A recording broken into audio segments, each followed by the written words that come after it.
In 1899 in New York, Dr. Alexander teaches mechanics and engineering at Columbia University. He's obsessed with science and innovation, but his ramble about Einstein, solar power, and city plans isn't taken seriously. This obsession distracts him a lot from his other responsibilities, and he often forgets things, like the fact tonight he's supposed to meet his girlfriend at the park. After his friend reminds him of the date, Alexander rushes to the park and remembers he was also supposed to buy flowers, but he immediately gets distracted by another innovation, a horseless carriage.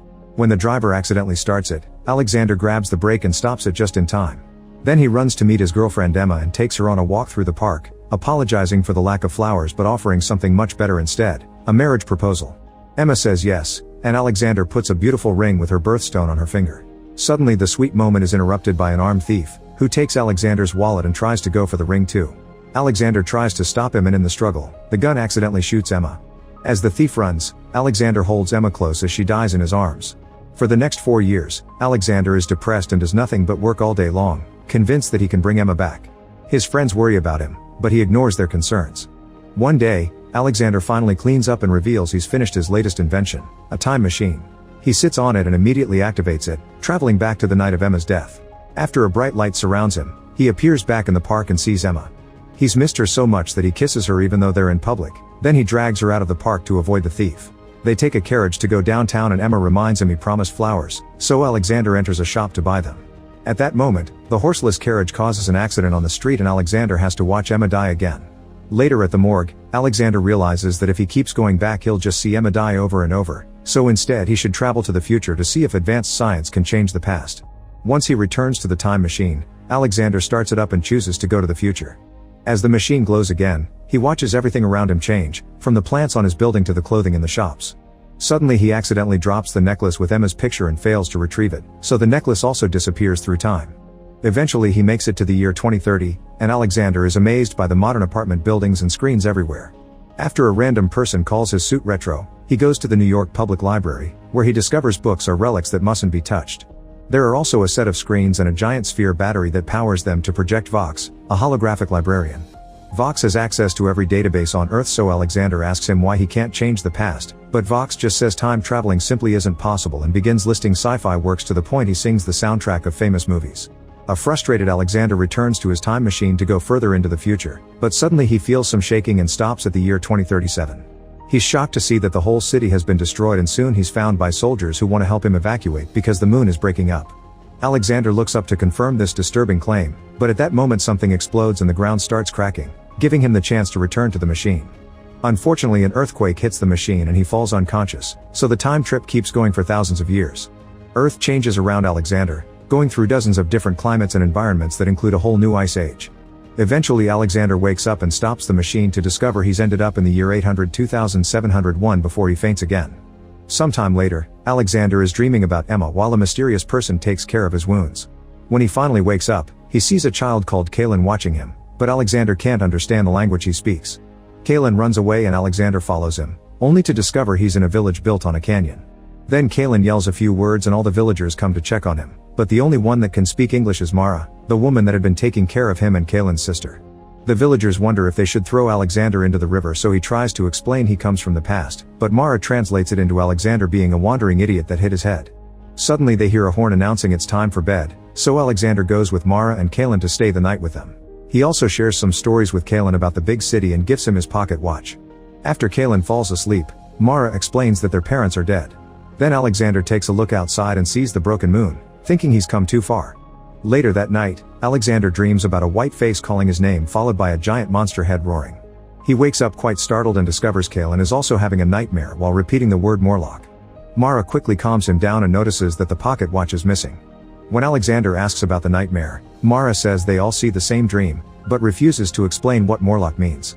The next day, Mara shows Alexander the collection of building pieces they've collected from around the land.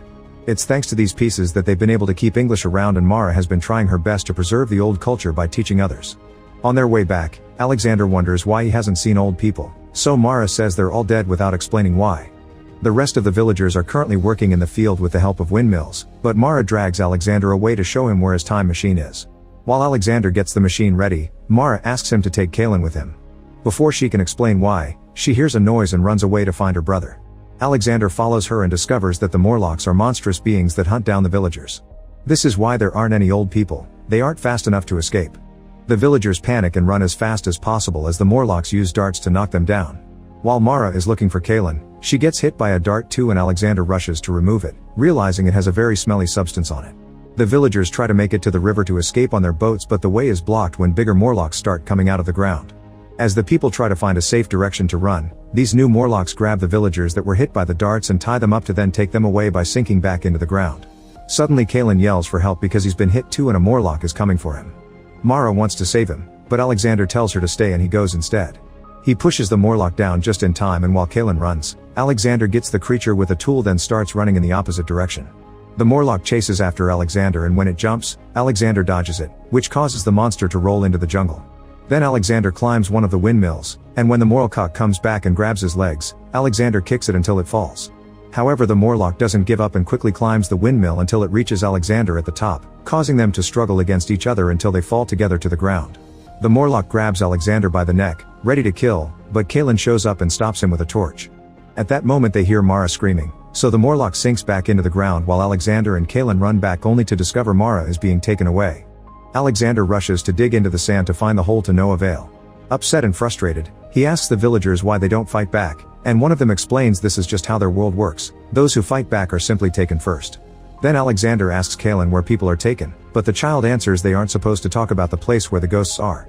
Later in the evening, Kaylin sneaks out of the village to take Alexander to that place, which turns out to be an old underground cave. Alexander is shocked to discover these are the ruins of the New York Library, and while the books are crumbling into ashes, the battery is still intact. This allows Vox to appear again and he even remembers Alexander. He explains that humans have evolved into two different species, the villagers that live above and the Morlocks that live underground. Vox once met a villager who managed to escape. Apparently this guy came from the jungle in the east and Alexander only has to follow the breathing to find it. Kaylin and Alexander immediately take off and follow the breathing sound through the jungle until they find the giant head from their dreams, which is supposed to keep people away. Alexander tells Kaylin to return to the village and light a fire, that way he can find the way back after rescuing Mara. Before leaving, Kaylin tells him the watch is missing. Then Alexander enters the statue's mouth only to suddenly slip and fall, saving himself at the last second. He holds tightly while a bunch of bats flies very close to him, then he slowly climbs down until he finds some machinery that indicates he's on the right path. Suddenly Alexander sees a few Morlocks walking by, so he hides behind a wall and sneaks around carefully until he finds the whole group working together. Alexander goes down an empty corridor and finds a pile of villager clothes that includes Mara's necklace, but he also sees a bunch of disturbing tools. As he walks back in shock, he accidentally falls into a pit filled with skeletons that confirm his suspicions. The Morlocks hunt the villagers for food. At that moment a Morlock finds him and immediately locks him away. In this new room, Alexander finds Mara in a cage, but she seems to be unresponsive. When Alexander turns around, he sees a strange pale man known as the Uber Morlock, the leader of his race and the pale face for the dreams. He explains that after the moon fell, Earth couldn't sustain humans anymore. Some people managed to survive above, but the rest escaped underground. They spent so many centuries down there that when they tried to come out again, the sun hurt them, so in the end they bred themselves into different castes. Some of them have good eyes and ears, and others have big muscles. The Uber Morlock belongs to the caste that expanded the cerebral abilities, so he's able to see and control others' thoughts.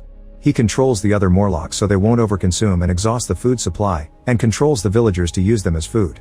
Sometimes he also controls their women to use them as breeding vessels, which is his plan for Mara. A furious Alexander says it's a corruption of every natural law, but Uber Morlock points out natural evolution did this and the unnatural thing is actually time travel. Then he grabs Alexander by his neck and sees into his mind before letting him go into a mental image of what he could have had. Alexander finds himself in his original home, surrounded by successful inventions and his wife Emma with a couple of kids. However, the illusion quickly goes away and Uber Morlock explains why the past can't be changed. Alexander built the time machine because Emma died, so if she lives, then the machine isn't made and Alexander can't use it to go save her in the first place. At that moment Uber Morlock makes the machine appear and tells Alexander to go since he has his answer. Alexander sits in the machine, but before leaving, he asks Uber Morlock for the missing watch. When the guy comes closer to give it to him, Alexander grabs him, activates the machine, and starts fighting him. Alexander's hits aren't strong enough to hurt a strong creature like Uber Morlock, but at least he manages to disarm him when Uber Morlock reveals a knife. Then Alexander is grabbed by the neck again, so he hits the machine to make it lose steam, which hits Uber Morlock on the face and makes him fall. At the last second, Uber Morlock grabs Alexander's neck, but Alexander makes the machine go faster into the future and the hanging monster ages at a great speed until he's nothing but ashes. When Alexander finally stops the machine, he's billions of years in the future and discovers the Morlocks have ended all life on Earth. However, he doesn't give up. He goes back and saves Mara from the cage, then he connects the time machine to the watch and activates it, blinding the Morlocks that are coming for them. Alexander and Mara lock the door behind them and run away until they make it to the main room, where Alexander is hit by a dart. Mara knocks down the attacking Morlock, but the noise alerts the other ones, who start chasing them by following the smell of the dart. The duo runs fast through the corridor and Alexander throws his jacket away to distract the Morlocks with the smell while they start climbing out of the cave. At that moment, the pocket watch causes the machine to malfunction and it suddenly explodes, killing every Morlock in the cave. The duo is saved just in time by the villagers brought by Kalen, and together they move away right before the giant head also explodes, sending a damaging wave through all the tunnels. Alexander isn't sad to have lost the machine because he's found a new home here, and he gets together with Mara. Sometime later, Alexander brings Vox out of the cave so he can educate the village kids, then he takes Mara and Kalen to see the spot where his house used to be. At the same time in the present, Alexander's friends are a bit worried that he's been missing for a week, but at the same time they're glad if it means he's finally found happiness. Make sure to subscribe and turn on notifications so you can watch more videos like this. Thanks for watching.